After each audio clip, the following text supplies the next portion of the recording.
തെമ്മാടിക്കാട്ടൊക്കെ പിന്നെ ഒത്തിരി വേർഷൻസ് വന്നു.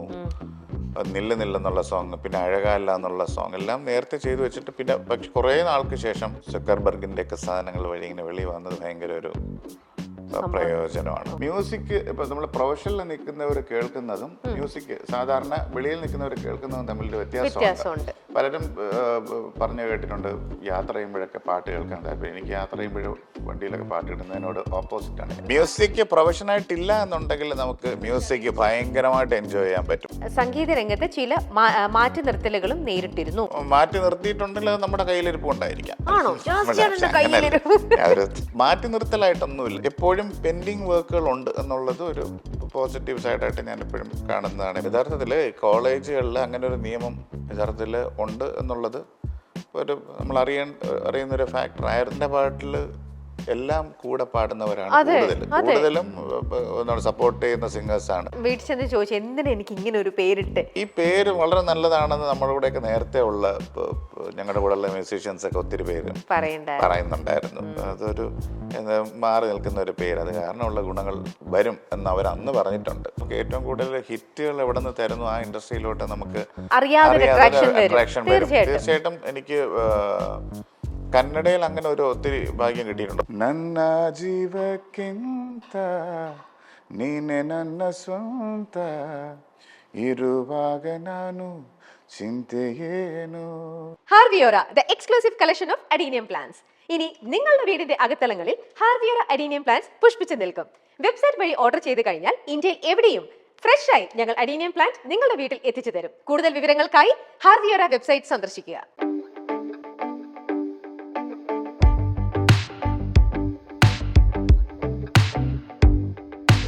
അടുത്തത് മനസ്സ് പറയുന്ന കാര്യങ്ങളാണ്. ജാസ് ചേട്ടന്റെ മനസ്സ് ഈ ഓരോ ചോദ്യങ്ങൾ കേൾക്കുമ്പോൾ ജെനുവനായിട്ട് എന്താണോ അതിനോട് പറയാനുള്ളത് അങ്ങനെ ജാസ് ചേട്ടൻ. ഓക്കെ, ആദ്യത്തെ ചോദ്യം, നമ്മൾ മനുഷ്യർ പൊതുവെ കടന്നു പോകുന്ന വിഷാദത്തെ മറികടക്കാൻ സംഗീതത്തിന് അനായാസം സാധിക്കും. എന്താണ് ഒറ്റ വാക്കിൽ എനിക്ക് അതിൽ മറുപടി പറയാൻ പറ്റില്ല. കാര്യം വെച്ചാൽ മ്യൂസിക് ഇപ്പൊ നമ്മൾ പ്രൊഫഷനിൽ നിൽക്കുന്നവർ കേൾക്കുന്നതും മ്യൂസിക് സാധാരണ വെളിയിൽ നിൽക്കുന്നവർ കേൾക്കുന്നതും തമ്മിലൊരു വ്യത്യാസമുണ്ട്. പലരും പറഞ്ഞു കേട്ടിട്ടുണ്ട് യാത്ര ചെയ്യുമ്പോഴൊക്കെ പാട്ട് കേൾക്കാൻ താല്പര്യം. എനിക്ക് യാത്ര ചെയ്യുമ്പോഴും വണ്ടിയിലൊക്കെ പാട്ട് ഇടുന്നതിനോട് ഓപ്പോസിറ്റാണ് ഞാൻ. ആണോ? അങ്ങനെ എനിക്ക് തോന്നിയിട്ടുണ്ട്. കാര്യം ഡ്രൈവ് ചെയ്യുമ്പോൾ പാട്ട് കേട്ട് ഡ്രൈവ് ചെയ്യുന്നത് കുറച്ചേ ഉള്ളൂ. അതിന്റെ കൂടെ പാട്ടിടുന്നത് എനിക്ക് അത്ര വലിയ താല്പര്യമില്ല. അതിൽ പല പല കാര്യങ്ങളുണ്ട്. അപ്പൊ ഒരു പാട്ട് കേൾക്കുമ്പോഴത്തേക്ക് മ്യൂസീഷ്യൻസ് ആണെങ്കിൽ അത് കേൾക്കുന്ന അതിന്റെ ടെക്നിക്കൽ സ്വഭാവമായിരിക്കും. പിന്നെ നമുക്കെപ്പോഴും സ്വയമായിട്ട് നമ്മളെ ഇങ്ങനെ ഒരു വിശകലനം ചെയ്തുകൊണ്ടിരിക്കും. അതിൻ്റെ മാസ്റ്ററിങ് എങ്ങനെയാണ്, അതിൻ്റെ വോളിയം ലെവൽ, മറ്റത് മറിച്ച് അങ്ങനത്തെ കുറേ സംഭവങ്ങളിലേക്ക് നമ്മളെപ്പോഴും യാത്ര ചെയ്യാറുണ്ട്. അപ്പം ആസ് യൂഷ്വൽ ആയിട്ടുള്ളൊരു സോങ് കേൾക്കുമ്പോഴത്തേക്ക് സന്തോഷത്തിനെക്കാട്ടിലും പെട്ടെന്ന് ആക്ച്വലി എനിക്ക് തോന്നുന്നു മ്യൂസിക് അറിയാമെന്നുള്ളവർക്ക് ഏറ്റവും കൂടുതൽ എന്താണ് വേറെ കാര്യങ്ങളായിരിക്കും തോന്നുന്നത്.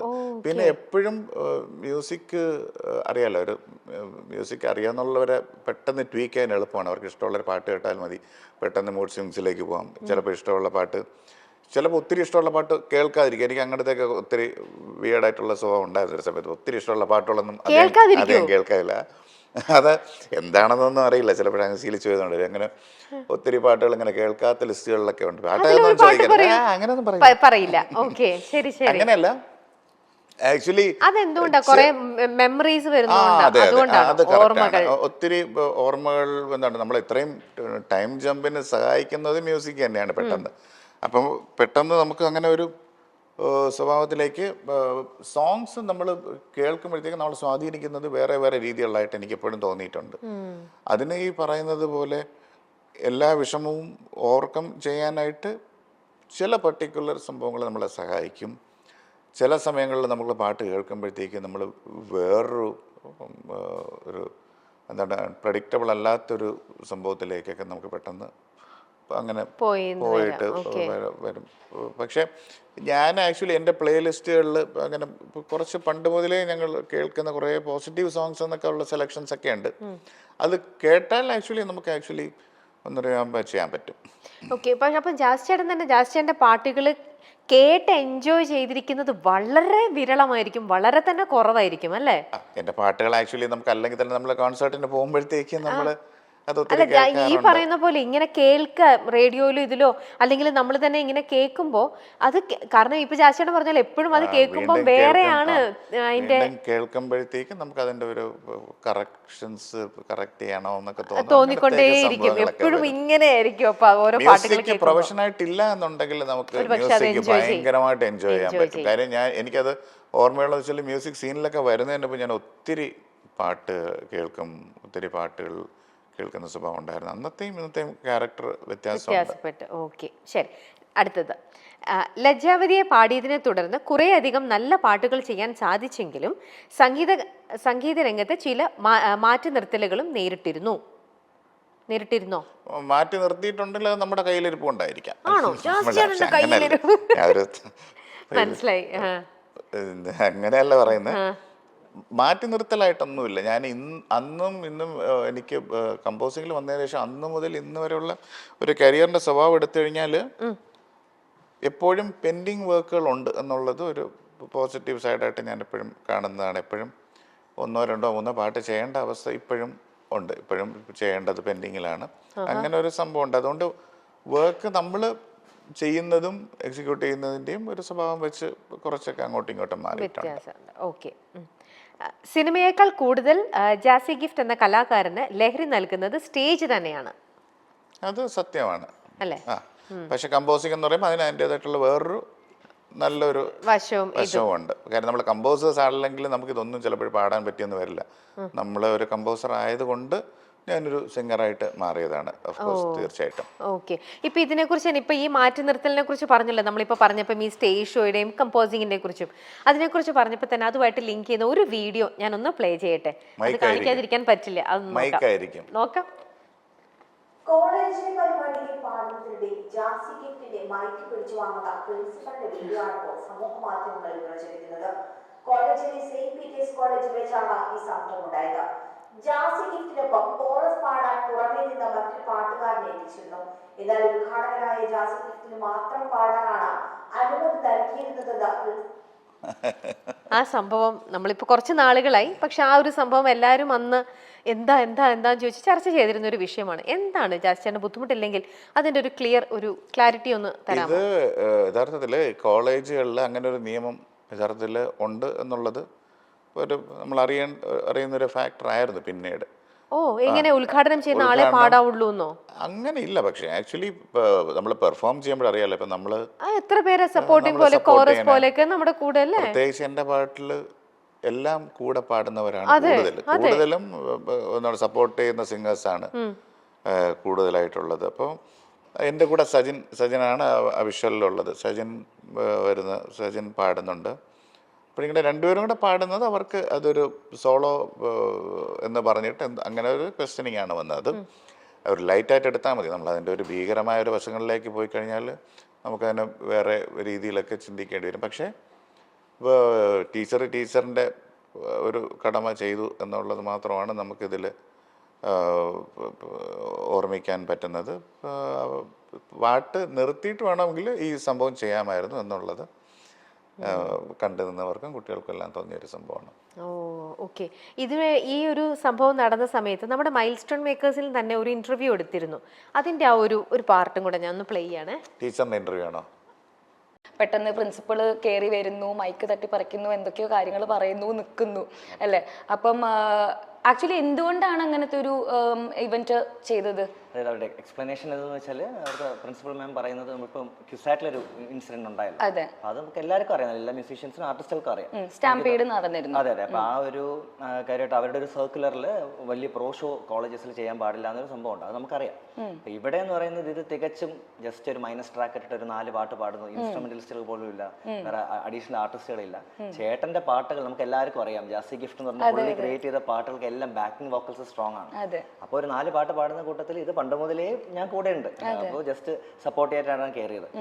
പുള്ളി ഫസ്റ്റ് പാട്ട് പാടി 2ാമത്തെ സോങ്ങിൽ ഞാൻ കയറിയപ്പോൾ പുള്ളിക്കാരി ഇങ്ങനെ നോട്ട് ചെയ്ത് വെച്ചു. 3ാമത്തെ പാട്ടിൽ പുള്ളിക്കാരി കയറി വന്നൊരു മൈക്ക്. ഇതാണ് അന്ന് നമുക്ക് ഇന്റർവ്യൂല് പറഞ്ഞ ഒരു കാര്യം വരുന്നത്. അതായത് ഇനി പാടണ്ടെന്ന് വിചാരിച്ച് ടീച്ചർ മൈക്ക് പിടിച്ച് വാങ്ങിച്ചതായിരിക്കും. അങ്ങനെയാണ്. ഓക്കെ. എന്തായാലും ആ ഒരു ഇത് ഭയങ്കരമായിട്ടും ഒരു വല്ലാത്തൊരു എക്സ്പീരിയൻസും ഒരു വല്ലാത്തൊരു മെന്റൽ സ്റ്റേറ്റിലൂടെ പോയൊരു സമയം അല്ലേ? എല്ലാം ആക്ച്വലി ഈ ഷോ ബിസിനസിന്റെ ഭാഗമായിട്ട് ഇതൊക്കെ നമുക്ക് പ്രതീക്ഷിക്കുന്നതല്ല എങ്കിലും അപ്രതീക്ഷിതമായിരുന്നു എങ്കിലും അത് ഈ പറയുന്നത് പോലെ ഇതിൻ്റെ ഒരു പാർട്ടായിട്ട് നമ്മൾ കണ്ടങ്ങ് മറക്കുക. ശരി, ഓക്കെ. നമുക്കിനി അടുത്ത ചോദ്യത്തിലേക്ക് പോകാം. ജീവിതത്തിൽ ഒത്തിരി കളിയാക്കലുകൾ നേരിട്ടിട്ടുണ്ട്, ഉണ്ടോ? അത് അന്നും ഇന്നും കളിയാക്കൽ എന്ന് വെച്ചാൽ കളിയാക്കൽ എന്നുള്ളത് ഒരു എടുത്തു പറയാൻ അത് നമ്മുടെ ഒരു ലൈഫ് സ്റ്റൈലിന്റെ ഒരു ഭാഗമായിട്ടുള്ള കളിയാക്കലാണ്. അതല്ലാതെ ഇപ്പൊ ഈ ലജ്ജാവതി തന്നെയാണെങ്കിലും ആ സമയത്ത് ഭയങ്കര ഹിറ്റായിട്ട് അന്ന് ശരിക്കും കോളിളക്കം സൃഷ്ടിച്ച ഒരു ഗാനമായിരുന്നു. എന്നാൽ അത്രയും മെജോറിറ്റി ആൾക്കാർ അതിനെ സപ്പോർട്ട് ചെയ്യുന്ന സമയത്തും കുറച്ചു പേര് അതിന് അഗെയിൻസ്റ്റ് പറഞ്ഞുകൊണ്ടിരുന്ന ഇതൊക്കെ എന്ത് പാട്ട് എന്ന് പറഞ്ഞ ഒരു സമൂഹം, ഒരു ആൾക്കാർ നമ്മുടെ ഇടയിൽ തന്നെ ഉണ്ട്. അപ്പൊ അങ്ങനത്തെ ഒരു വാർത്ത ജാസ്റ്റിന്റെ ഇടയിലേക്കും അത് എത്തിയിട്ടുണ്ടാവണം. അത് കേട്ടപ്പോൾ ജാസ്റ്റിന് തോന്നിയ ഫീൽ എങ്ങനെയായിരുന്നു? ഒരു സൈഡ് ഇങ്ങനെയും പറയുന്നു, മറ്റൊരു സൈഡ് ഇങ്ങനെയും അതിനെ പറയുന്നു എന്ന് കാണുമ്പോൾ ഞങ്ങളെ സംബന്ധിച്ചിടത്തോളം നമ്മൾ അന്ന് സിനിമ ചെയ്യുക എന്ന് വെച്ചാൽ ഞങ്ങൾ ആ സമയം ഞങ്ങളുടെ എന്താണ് യങ് ഏജ് ആയിരുന്നു.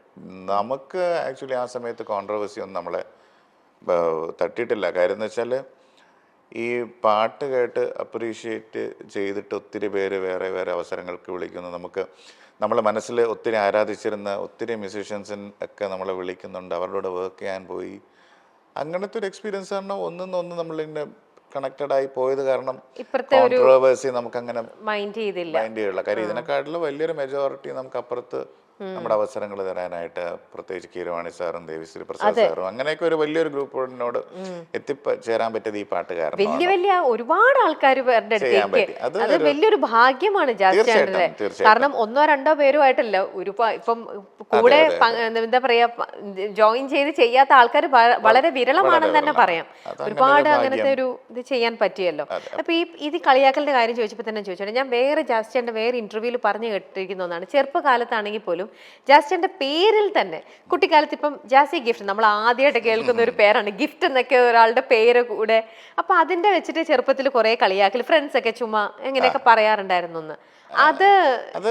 അത് ആ സമയത്ത് കളിയാക്കലുകൾ അറിയാലോ, എല്ലാം എക്സ്പീരിയൻസ് ചെയ്ത് വരുന്നത് കൊണ്ട് ചിലപ്പോൾ ഒരു പരിധി വരെ നമ്മൾ എഫക്ട് ചെയ്ത് കാണാം. അതിനുശേഷം പിന്നെ അറിയാലോ, ഇത് കുറെ നാളാകുമ്പോഴേക്കും നമുക്ക് അങ്ങ് ശീലമായി അതങ്ങ് പോയിക്കോളും. പക്ഷെ അന്നത്തെ ആ പെയിൻ ഉള്ള സമയത്തൊക്കെ അപ്പൊ ഇതിങ്ങനെ കളിയാക്കുമ്പോ അത് എങ്ങനെയാ ജാസ്റ്റിൻ അതിനെ എടുത്തിരുന്നതൊക്കെ, അല്ലെങ്കിൽ പിന്നെ ഒരു സ്റ്റൈലിലേക്ക് മാറ്റി വിട്ടതോ? ഒരു പോയിന്റ് വരെ ഒന്നും മനസ്സിൽ ഞാൻ അങ്ങനെ അധികം അങ്ങനെ ഏറ്റെടുക്കാറില്ല. ഞാൻ സ്വയം അങ്ങ് ഒഴിഞ്ഞു മാറാൻ ശ്രമിക്കാറുണ്ട് പല പല കാര്യങ്ങളിൽ നിന്നും. അങ്ങനെ മാനേജ് ചെയ്യുക എന്നുള്ളത് ഒരു ജീവിത പാഠമായിരുന്നു പണ്ട് മുതലേ. അപ്പൊ ഇങ്ങനെ വീട്ടിൽ ചെന്ന് ചോദിച്ചു, എന്തിനാ എനിക്ക് ഇങ്ങനെ ഒരു പേരിട്ട്, എന്തിനാ ഇങ്ങനത്തെ ഒരു സംഭവം ആർക്കും ഇല്ലാത്തതുകൊണ്ട്? അങ്ങനെ ഇല്ല, പക്ഷെ ഈ പേര് വളരെ നല്ലതാണെന്ന് നമ്മുടെ കൂടെയൊക്കെ നേരത്തെ ഉള്ള ഞങ്ങളുടെ കൂടെ ഉള്ള മ്യൂസീഷ്യൻസ് ഒക്കെ ഒത്തിരി പേര് പറയുന്നുണ്ടായിരുന്നു. അതൊരു മാറി നിൽക്കുന്ന ഒരു പേര്, അത് കാരണമുള്ള ഗുണങ്ങൾ വരും എന്ന് അവർ അന്ന് പറഞ്ഞിട്ടുണ്ട്.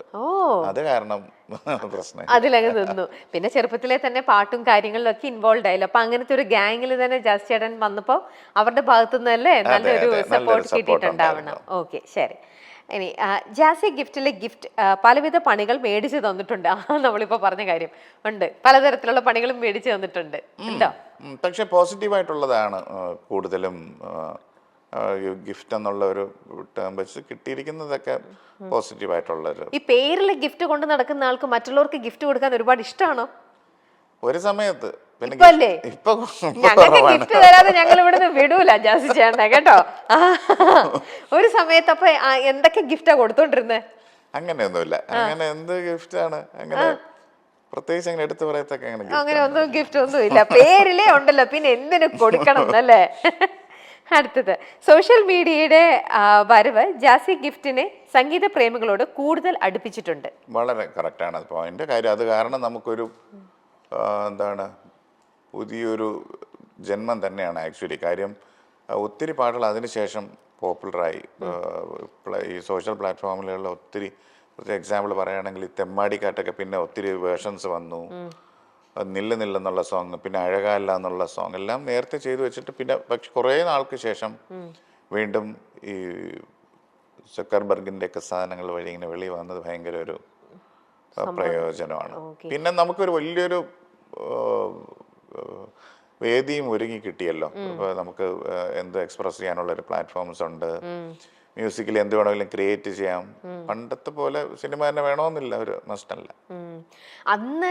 അന്ന് ലജ്ജാവതി ഇറങ്ങിയ സമയത്ത് ഇങ്ങനെയൊന്നും ഈ ഒരു സോഷ്യൽ മീഡിയ സംഭവങ്ങളോ ഒന്നും ഇല്ലാതിരുന്നിട്ട് പോലും അന്ന് അത്ര വൈറലായ ഒരു സംഭവമാണ്.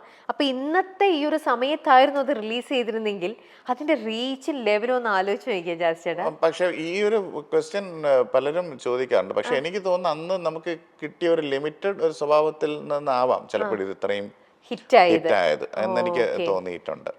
പിന്നെ എല്ലാത്തിനും ഒരു സമയത്ത് തുടങ്ങുന്നുണ്ട്. ആ ഒരു ടൈം പീരീഡ് ഭയങ്കര സ്പെസിഫിക് ആണല്ലോ. അത് കാരണം ആ പാട്ടിന്റെ കറക്റ്റ് ഒരു സമയത്താണ് അത് റിലീസ് ചെയ്തത്. എനിക്ക് ജാസ്റ്റിയുടെ പേഴ്സണലിയും കൂടെ കുറെ അറിയാവുന്നത് കൊണ്ട് അതുവരെ ജാസ്റ്റിയുടെ ആ ഒരു ലൈഫ് പാറ്റേണും കാര്യങ്ങളും അതും ഈ ഒരു പാട്ട് തിയേറ്ററിൽ റിലീസായി ഇത് റിലീസായതിനു ശേഷമേ അവിടുന്ന് ജാസ്റ്റിയുടെ പിന്നെ അങ്ങ് ഇതായിരുന്നു. എനിക്ക് ഇപ്പോഴും ഓർമ്മയുണ്ട്, രമ്യയുടെ ഏതോ ഒരു പഴയ ഇന്റർവ്യൂ കഴിഞ്ഞിട്ട് നമ്മൾ എല്ലാവരും ഒരു വണ്ടിയിൽ പോകുമ്പോഴത്തേക്ക് പാട്ട് പാടാൻ പറയുമ്പോഴേ ഞാൻ പാടിയിട്ടേ ഇല്ല. എത്രയോ പ്രാവശ്യം എൻ്റെ അടുത്ത് പാടാൻ പറയുന്നുണ്ടായിരുന്നു. അതൊക്കെ ഞാൻ പറഞ്ഞു. ഇന്നിപ്പോ ഞാൻ ജാസ്റ്റിയുടെ വർഷങ്ങൾക്ക് ശേഷം കാണുമ്പോൾ ഞാൻ അതുകൊണ്ട് മടിച്ച് ആദ്യമൊക്കെ പാട്ട് പാടുന്നതിനും ചോദിച്ചത് തന്നെ. ഇന്നിപ്പോ ചോദിക്കേണ്ട നിമിഷം ജാസ്റ്റിയുടെ പാടുന്നു. ഈ വർഷങ്ങൾ പോകുന്തോറും നമ്മൾ മാറിക്കൊണ്ടിരിക്കും ഈ മാറ്റം ആരാമായി കാണിച്ചു തന്നത്? സ്വയം അനലൈസ് ചെയ്ത് ഇപ്പോഴും ഓർമ്മയുണ്ട്. പണ്ടൊക്കെ പാട്ട് പാടാൻ പറയുമ്പോഴത്തേക്ക് എന്തൊരു ജാടയായിരുന്നു ജാസ്റ്റിയുടെ. ജാടാന്നുള്ളതല്ല, പാടാൻ മടിയായിരുന്നു. ഇന്നിപ്പോ അങ്ങനെയൊന്നുമില്ല. ആരെങ്കിലും പാടുവോ എന്ന് ചോദിക്കണ്ട, അങ്ങനെ. ഓക്കെ, ശരി. സ്വിച്ച് ഇട്ട പോലെ പാട്ടുകൾ ഉണ്ടാക്കിയിട്ടുണ്ട് ഉണ്ടോ? ആണോ? കന്നഡയിലാണ് കൂടുതൽ. ഓ, അതൊക്കെ എത്ര ഏറ്റവും കുറഞ്ഞ സമയത്തിൽ ചെയ്തിരിക്കുന്നത് പറഞ്ഞാൽ പാട്ട് നമ്മള് അത്ര റിസ്ക് എടുക്കാതെ ചെയ്തതുപോലെ തന്നെ റിസ്ക് ഇല്ലാതെ തന്നെ പാട്ട് വെളിയിലോട്ടും അത്ര പോപ്പുലർ ആവാത്ത കുറേ പാട്ടുകൾ കന്നഡയിൽ പണിപ്പുരയിൽ ഇരുന്നിട്ടുണ്ട്. കന്നഡയിൽ ഏതാണ്ട് 50 പടങ്ങൾക്ക് മുകളിൽ കമ്പോസിങ്ങിന് ഇരുന്നിട്ടുണ്ട്. അവിടെ ഈ നമുക്ക് പ്രത്യേകിച്ച് അവരുടെ ഒരു സമയത്തിനകത്ത് നമ്മൾ ചെയ്യണം, ഒത്തിരി ഓപ്ഷൻസ് വേണം, അങ്ങനെയൊക്കെ ഉള്ള കുറേ സംഭവങ്ങളിൽ ഈ പറയുന്ന ഒരു ക്വസ്റ്റ്യൻ കറക്റ്റ് ആണ്. അപ്പൊ ഇതിൽ തന്നെയും ഏറ്റവും കുറഞ്ഞ സമയം എന്ന് പറഞ്ഞത് എത്രയായിരിക്കും ഒരു പാട്ട് ചെയ്യാനായിട്ട് എടുത്തിരിക്കുന്നത്? ഇല്ല, അത് മാക്സിമം നമുക്ക് ജസ്റ്റ് സ്റ്റാർട്ട് ചെയ്ത് ചിലതൊക്കെ പെട്ടെന്ന് ഓക്കെ ആയി, പെട്ടെന്ന് ഹിറ്റ് വരുന്ന പാട്ടുകളൊക്കെ ഉണ്ട്. അല്ല, ഹിറ്റ് ആയാലും ഇല്ലേലും അത് സൃഷ്ടിച്ചത് എത്ര സമയം കൊണ്ട്? ചിലപ്പോ 1 മണിക്കൂറോ ഒരു രാത്രിയോ? അത് ഡിപ്പെൻസ് ആണ്. അപ്പം നമുക്ക് ജസ്റ്റ് നമ്മുടെ ഒരു ഇതുപോലെ ഇരിക്കും. ഇല്ലെങ്കിൽ നമുക്ക് നേരത്തെ റെക്കോർഡ് ചെയ്ത് വെച്ചേക്കും നമ്മൾ എന്തെങ്കിലും, അങ്ങനെ സ്റ്റോർ ചെയ്ത് വെക്കുന്ന ട്യൂൺസ് യൂസ് ചെയ്യാറുണ്ട്. അങ്ങനെയാണെങ്കിലും ചെയ്യാം. അപ്പൊ അത് അങ്ങനത്തെ ഒരു ഇത് ഇപ്പം ജാസ്റ്റിൻ എപ്പോഴാണ് നിങ്ങളിപ്പോൾ ട്രാവൽ ചെയ്യുന്ന സമയത്തോ ചിലപ്പോൾ ചില കാഴ്ചകളിൽ നിന്നോ ചില ആ ഒരു മൂഡിൽ നിന്നൊക്കെ നമുക്ക് ഓരോ ട്യൂൺ ചിലപ്പോൾ പെട്ടെന്ന് നിങ്ങളുടെ മനസ്സിലേക്ക് വരും. അപ്പൊ ഇപ്പൊ നിങ്ങളെ പോലെയുള്ള എല്ലാവരും അത്തരത്തിലുള്ള ട്യൂൺ എപ്പോഴും സേവ് ചെയ്ത് വെക്കാറുണ്ട് അല്ലേ? അപ്പൊ അത് ഏറ്റവും കൂടുതൽ ജാസ്റ്റിന്റെ മനസ്സിലേക്ക് വരുന്നത് ഏത് ജോണറിനെ പറ്റിയ ട്യൂൺ ആയിരിക്കും ഏറ്റവും കൂടുതൽ? സാധാരണ നമുക്ക് ഒരു പ്രത്യേകിച്ച് മെലോഡിയസ് ആയിട്ടുള്ള പാട്ടുകളിലോട്ടായിരിക്കും എപ്പോഴും നമുക്ക് ഒരു പെട്ടെന്നൊരു രീതിയിലെന്നുള്ളത് തോന്നുന്നത്. പിന്നെ എന്തെങ്കിലും ഒരു ഇറഗുലറായിട്ടുള്ളൊരു ചിന്ത ഇങ്ങനെ പെട്ടെന്ന് മനസ്സിൽ വരികയാണെങ്കിൽ പെട്ടെന്ന് നമ്മൾ അങ്ങ് റെക്കോർഡ് ചെയ്തൊക്കെ വെക്കും. പ്രത്യേകിച്ച് അപ്പോൾ എനിക്ക് തോന്നുന്നു ട്യൂണിനെക്കാട്ടിലും കൂടുതലും ഈ റിതമിക് ആയിട്ടുള്ള സംഭവങ്ങൾ റെക്കോർഡ് ചെയ്ത് അങ്ങ് വെക്കും. പിന്നെ അതിൻ്റെ കൂടെ ആഡ് ഓൺ ചെയ്യാൻ എളുപ്പമാണ്. ഓക്കെ. ഇപ്പൊ ചെയ്തിരിക്കുന്നതിൽ തന്നെ ഏറ്റവും കൂടുതൽ നമ്മൾ കൗണ്ട് വൈസ് പറയുകയാണെങ്കിൽ വർക്ക് ചെയ്തിരിക്കുന്നത് തെലുങ്കുലാണോ അതോ കന്നഡ? പാടിയിരിക്കുന്നത് ഏറ്റവും കൂടുതൽ തെലുങ്കാണ്. വർക്ക് ചെയ്തിരിക്കുന്നത് കമ്പോസ് ചെയ്തിരിക്കുന്നത് കന്നഡയിലുമാണ്. ഓക്കെ. നമുക്ക് അടുത്ത ചോദ്യത്തിലേക്ക് എത്താം.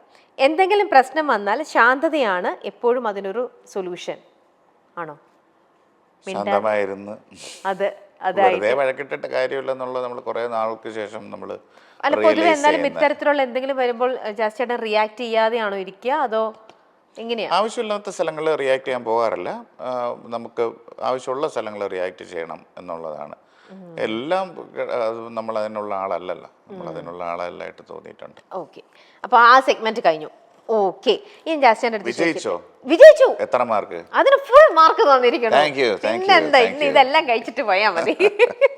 ജാസ്റ്റിയുടെ ഈ പാട്ട് ഞാൻ തന്നെ ശരിക്കും ഞാനിത് പണ്ട് ജാസ്റ്റിന്റെ അടുത്ത് ചോദിച്ചിട്ടുണ്ട് അന്നത്തെ ഒരു ഇന്റർവ്യൂല്. ലജ്ജാവതി എന്നുള്ള പാട്ടാണ് ഫസ്റ്റ് നമ്മളെല്ലാം കേട്ടത്. പക്ഷെ ചെയ്ത് വെച്ച് നോക്കിക്കഴിഞ്ഞാൽ നമുക്ക് എന്താണ് തൂവെള്ളയിലെ പാട്ടായിരുന്നു. പക്ഷെ ഈ ഒരു പാട്ട് ചെയ്ത ആളാണ് ഇത് കേട്ടെന്ന് പറഞ്ഞപ്പോൾ എല്ലാവർക്കും ഒരു ഞെട്ടലായിരുന്നു ഉണ്ടായത്. ആ പാട്ടിനെ കുറിച്ച് പറയാണ്ടിരിക്കാൻ പറ്റില്ല, കാരണം തുവള്ളയാണ്. എന്ത് ബ്യൂട്ടിഫുൾ ആയിട്ടുള്ള ഒരു കോമ്പസിഷൻ ആയിരുന്നു അത്. തൂവള്ളയാണ് യഥാർത്ഥത്തിൽ ആദ്യമായിട്ട് റിലീസാവുന്ന ഒരു പാട്ട്. ഇപ്പം ഈ സോങ്ങിന്റെ പണിപ്പുരയിൽ നിൽക്കുമ്പോഴാണ് അത് ചെയ്യുന്നത്. അതാണ് ആദ്യം ഫസ്റ്റ് റിലീസാവുന്ന പാട്ട് അതാണ്. അതെ, അപ്പൊ ഇത് രണ്ടും ഒരാളുടെ നിന്ന് വന്നതാണെന്ന് കേൾക്കുമ്പോൾ ഉണ്ടാവുന്ന ആ ഒരു ഇതുണ്ടല്ലോ.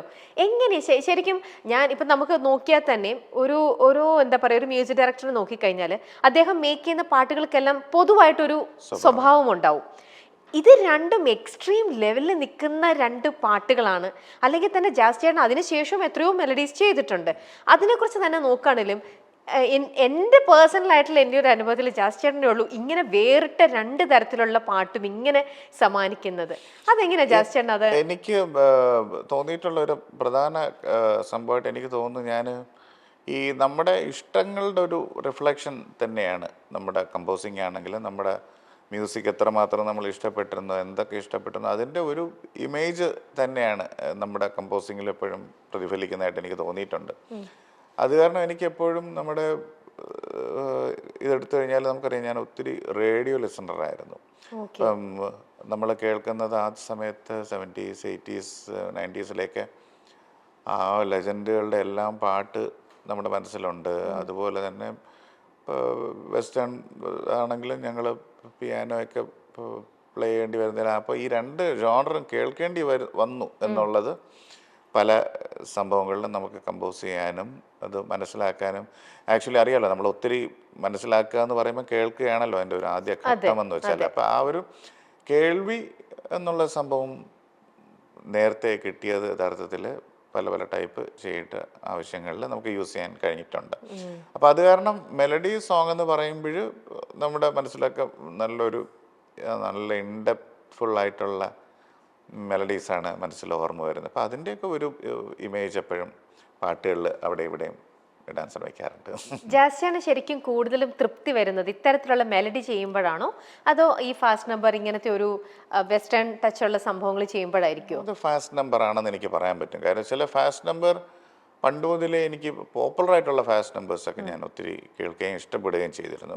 മെലഡി എന്ന് പറയുമ്പോൾ നമുക്കതിന് എന്താണ് സിനിമയ്ക്ക് വേണ്ടി സിനിമയുടെ സിറ്റുവേഷൻ അനുസരിച്ചും ചെയ്യുക എന്നുള്ളത്. പിന്നെ അറിയാലോ, ഒത്തിരി മെലഡീസ് നമ്മുടെ ഇടയിൽ തന്നെ ഉണ്ട്. അപ്പോൾ അവിടെ നിന്ന് മാറി നിൽക്കുക എന്ന് വെച്ചാലും ഇച്ചിരി കടുകട്ടിയുള്ള സംഭവമാണ്. അപ്പോൾ ഫാസ്റ്റ് എന്ന് പറയുമ്പോൾ അതിൻ്റേതായിട്ടുള്ള ബുദ്ധിമുട്ടുണ്ട്. പ്രത്യേകിച്ച് എൻജോയ് ചെയ്യിപ്പിക്കുക എന്നുള്ളൊരു ഘടകം മനസ്സിന് ഭയങ്കര ഇഷ്ടമാണ് എപ്പോഴും. സാധാരണ ഇത്തരത്തിലുള്ള ഫാസ്റ്റ് നമ്പേഴ്സ് ഉണ്ടാക്കുന്ന കുറേ മ്യൂസിക് ഡയറക്ടേഴ്സ് നമ്മുടെ ഇപ്പോൾ ഉണ്ട്. പക്ഷെ എന്നിരുന്നാൽ പോലും ജാസ് ചേട്ടൻ്റെ ടച്ച് വരുമ്പോഴത്തേക്ക് അതൊരു സാധാരണ പോലെയല്ല. ഇപ്പം തന്നെ നമ്മൾ കുറച്ച് നാൾക്ക് മുമ്പേ മലയാളത്തിലൊരു പടം റിലീസ് ചെയ്തു. അതിനകത്ത് ഒരുപാട് ആ ജാസി സ്റ്റൈൽ എന്ന് പറയുന്നതിനകത്തൊരു എന്തോ ഒരു വ്യത്യാസം അതിനകത്ത് വരാറുണ്ട്. ഇപ്പം നമ്മുടെ മലയാളം, തമിഴ്, തെലുങ്കു, കന്നഡ അങ്ങനെ എത്ര ലാംഗ്വേജിൽ ഇപ്പോൾ ഒരേ സമയം ജാസ് ചേട്ടൻ ബാക്ക് ടു ബാക്ക് ആയിട്ട് വർക്ക് ചെയ്തുകൊണ്ടിരിക്കുന്നു. ആ ഒരു പല ഇൻഡസ്ട്രിയിലും വർക്ക് ചെയ്യുമ്പോൾ ഇങ്ങനെ രണ്ട് ജോണറും ഈസി ആയിട്ട് ഹാൻഡിൽ ചെയ്യാൻ പറ്റുന്ന ഒരാൾ ഇതെല്ലാം കൂടെ ടാലി ചെയ്യുമ്പോൾ ആ ഒരു എക്സ്പീരിയൻസും ആ ഒരു ലൈഫും അതെങ്ങനെയാണ് ജാസ് ചേട്ടാ? അപ്പോൾ നമുക്ക് കന്നഡ ഇൻഡസ്ട്രി എക്സാമ്പിളായിട്ട് എടുക്കുകയാണെങ്കിൽ അവർക്ക് കുറേ നിർബന്ധങ്ങളുണ്ട്. അവർക്ക് പ്രത്യേകിച്ച് അവരുടെ ട്യൂൺ വൈസ് ആണെങ്കിലും അവിടുത്തെ സിംഗേഴ്സ് സെലക്ഷൻ ആണെങ്കിലും എല്ലാം അവർക്ക് അതിൻ്റേതായിട്ടുള്ള കുറേ നിർബന്ധങ്ങളുണ്ട്. അത് അവർ പ്രത്യേകിച്ച് ആദ്യമേ നമ്മൾ കമ്പോസ് ചെയ്യുമ്പോൾ നമ്മുടെ അടുത്ത് പറയും, ഒരു നേറ്റിവിറ്റി ഫീല് വേണം എന്ന് പറയും. അവർക്ക് വ്യത്യസ്തത എന്നുള്ളതിനെക്കാട്ടിലും അവർക്ക് കുറച്ചുകൂടെ അവരുടെ കൾച്ചറുമായിട്ട് അടുത്ത് നിൽക്കത്തക്ക ട്യൂൺസ് വേണമെന്ന് അത് നമ്മുടെ അടുത്ത് ആദ്യമേ പറയും. ചില സമയങ്ങളിൽ ഞങ്ങളുടെ ട്യൂണ് കേൾക്കുമ്പോഴും ഇത് മലയാളം ട്യൂണ് പോലെ ഇരിക്കുന്നതെന്ന് അവർക്ക് പെട്ടെന്ന് അവരെ അടുത്ത് പറയും, അങ്ങനെ മാറ്റി വയ്ക്കാറുണ്ട്. അപ്പോൾ ഇതിനകത്ത് നിന്ന് യഥാർത്ഥത്തിൽ നമ്മൾ ഒരു ക്യാരക്ടർ സ്റ്റഡി പോലെ നമ്മൾ കുറച്ച് ട്വീക്ക് ചെയ്യേണ്ടി വരും.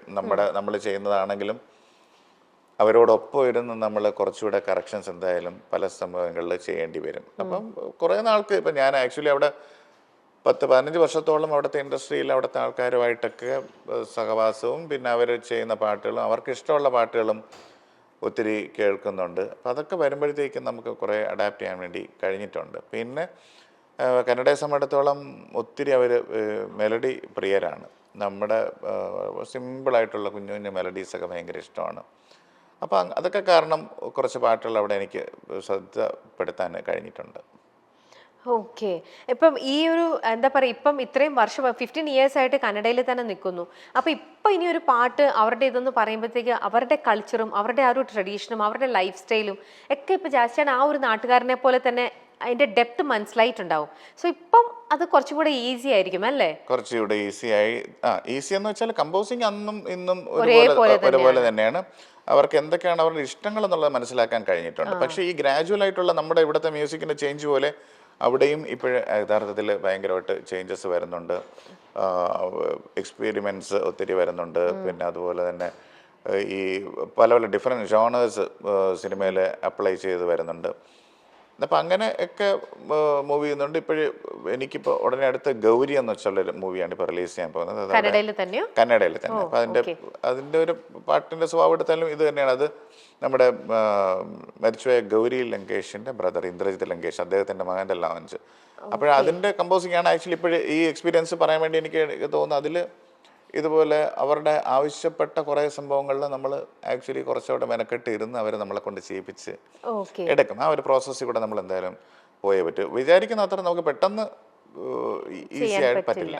പക്ഷെ എന്നാലും ഇപ്പം ജാസ്തിയാണ് തോന്നുന്നത്, ജാസ്തിയുടെ ആ ഒരു സ്റ്റൈലും കാര്യങ്ങൾക്കും ഏറ്റവും കൂടുതൽ സെറ്റായിട്ട് നിൽക്കുന്നത്, മാച്ച് ചെയ്ത് കൂടുതൽ നിൽക്കുന്നത് ഏത് ഇൻഡസ്ട്രി ആയിട്ടാണ് തോന്നണേ? നമുക്ക് എപ്പോഴും എനിക്ക് എപ്പോഴും അതിൽ പറയാനുള്ളത്, നമുക്ക് ഏറ്റവും കൂടുതൽ ഹിറ്റുകൾ എവിടെ നിന്ന് തരുന്നു ആ ഇൻഡസ്ട്രിയിലോട്ട് നമുക്ക് അട്രാക്ഷൻ വരും. തീർച്ചയായിട്ടും എനിക്ക് കന്നഡയിൽ അങ്ങനെ ഒരു ഒത്തിരി ഭാഗ്യം കിട്ടിയിട്ടുണ്ട്. ഒത്തിരി സിംഗേഴ്സിനെ കൊണ്ട് പാടിക്കാൻ കഴിഞ്ഞിട്ടുണ്ട്. ഒത്തിരി പാട്ട് പോപ്പുലർ ആക്കാനും ഒരുപാട് ഹിറ്റ്സ് ഉണ്ട് അവിടെ. ഈ ലവ് സോങ്സ് ആണ് കൂടുതലും ഹിറ്റ്. പ്രത്യേകിച്ച് സോണു നിഗം, ശ്രേയ ഘോഷാൽ ഇവരുടെ ഒരു കോംബോയിൽ ചെയ്ത കുറേ പാട്ടുകളുണ്ട്. അതൊക്കെ അവിടെ പോപ്പുലർ ആക്കാൻ കഴിഞ്ഞു എന്നുള്ളത് നല്ലതാണ്. അതിൽ ഒരു പാട്ട് ഒരു രണ്ടുപേര് പാടാം. അതിൽ ഈ കൂടുതലും ഞാൻ നേരത്തെ പറഞ്ഞതുപോലെ അവർക്ക് ഈ ഒരു വിരഹവും ലവും എല്ലാം കൂടെ മിക്സ് ചെയ്ത ഒരു പാട്ട് അവർക്ക് ഭയങ്കര ഇഷ്ടമാണ്. പ്രത്യേകിച്ച് സോണു നിഗം അദ്ദേഹത്തിന്റെ വോയിസോടെ ആകുമ്പോഴത്തേക്ക് അതിനൊരു കംപ്ലീഷൻ കിട്ടും. അങ്ങനെയുള്ളൊരു സഞ്ജു വെസ് ഗീത എന്നുള്ളതിലൊരു സോങ് ഉണ്ട്. അത് നമ്മുടെ ഇവിടെ അരികിൽ നിന്നാലും അതിനകത്തുള്ള പാട്ടായിരുന്നു. ഞാൻ ഇങ്ങോട്ട് എടുത്താണ്. അതിൽ വേറെ സഞ്ജു മത്തു ഗീത എന്നുള്ള പാട്ടുണ്ട്. അത് സഞ്ജു മത്തു ഗീത ಸೆರಬೇಕು ಅಂತ ಬರೆದಾಗಿದೆ ಇಂದು ಬ್ರಹ್ಮನು ನನ್ನ ಜೀವಕ್ಕಿಂತ ನೀನೆ ನನ್ನ ಸ್ವಂತ ಇರುವಾಗ ನಾನು ಚಿಂತೆಯೇನು ನಿನ್ನ ಎಲ್ಲ ನೋವನ್ನು ಕೊಡುಗೆ ನೀಡು ನನಗಿನ್ನು ನನ್ನ ಎಲ್ಲ ಖುಷಿಯನ್ನು ಕೊಡುವೆ ನಿನ್ನ ವಶಕ್ಕಿನ್ನು ಮಳೆಯ ಹನಿ ಉರುಳೋಧನೆ ಥರವೇ ನಗಬಾರದೆ ನಗಬಾರದೆ ನನ್ನೊಲವೇ ಸಂಜು ಮತ್ತು ಗೀತ ಸೇರಬೇಕು ಅಂತ ಬರೆದಾಗಿದೆ ಇಂದು ಬ್ರಹ്മനു. പാട്ട് കേൾക്കുമ്പോൾ തന്നെ അറിയാലോ നായിക ലാസ്റ്റ് നായിക തീർന്നു. പാട്ട് കേൾക്കുമ്പോൾ തന്നെ അതാണെന്നുള്ളത്. ഈ പാട്ട് കേട്ടപ്പോഴേ വേറൊരു പാട്ട് ഓർമ്മ വന്നേ. വേറൊരു മെലഡി ഉണ്ട് കന്നഡയിൽ തന്നെയുള്ള, പക്ഷെ മലയാളികളിൽ കുറേ പേർക്ക് അത് ഭയങ്കര അധികം ഇഷ്ടപ്പെട്ട ഒരു പാട്ടുണ്ട്. മനസ്സെന്നുള്ള ഒരു പാട്ടില്ലേ, അത് നമ്മുടെ ഇവിടെ ഉള്ള ഒരാൾക്ക് ഭയങ്കര ഇഷ്ടമാണ്. ഒന്ന് പാടിത്തരുമോ ജാസ് ചേട്ടാ? ഗഗനമേ ഭാഗ്യാണോ? ഏത് പാട്ട്? മനസ്സ് അദ്ദേഹം അവിടെ ഇങ്ങനെ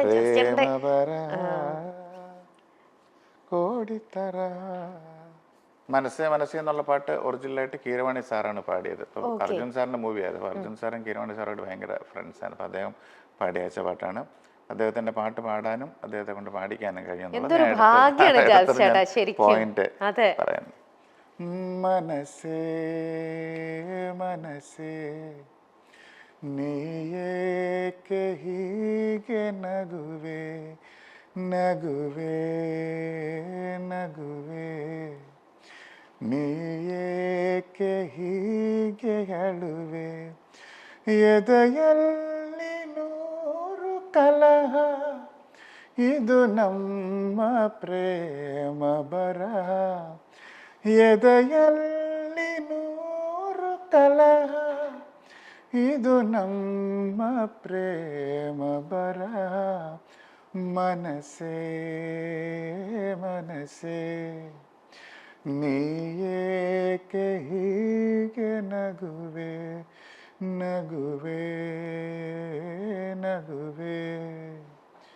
നീയേಕೆ ഹീകയളുവേ. ലിറിക്സ് ഞാൻ നോക്കി പാടുന്നതെന്ന് വെച്ചാൽ ഇത് എഴുതിയത് കവിരാജ് സാർ. അദ്ദേഹം കേട്ടിട്ടെ എന്തെങ്കിലും മിസ്റ്റേക്ക് ഉണ്ടെന്ന് വിളിച്ച് പറയണല്ലോ. ചെവിക്ക് പിടിക്കും. ഇനിയും അങ്ങോട്ട് ചെല്ലേണ്ടതാണല്ലോ അല്ലേ? അതെ. ഫിലിം മ്യൂസിക് കമ്പോസിങ് ഇന്നത്തെ സമയത്ത് യഥാർത്ഥത്തിൽ അതിന് കുറേ മാനദണ്ഡങ്ങളുണ്ട്. നമ്മൾ അനുസരിക്കേണ്ടതായിട്ടുള്ള കുറേ കാര്യങ്ങളുണ്ട്. കോപ്പിയടി ആരോപണങ്ങൾ അത് സ്വാഭാവികമായിട്ടും പലപ്പോഴും അങ്ങനെ കോപ്പിയടി സംഭവങ്ങൾ അധികം വരാറില്ലെങ്കിലും വരും. അത് സ്വാഭാവികമാണ്.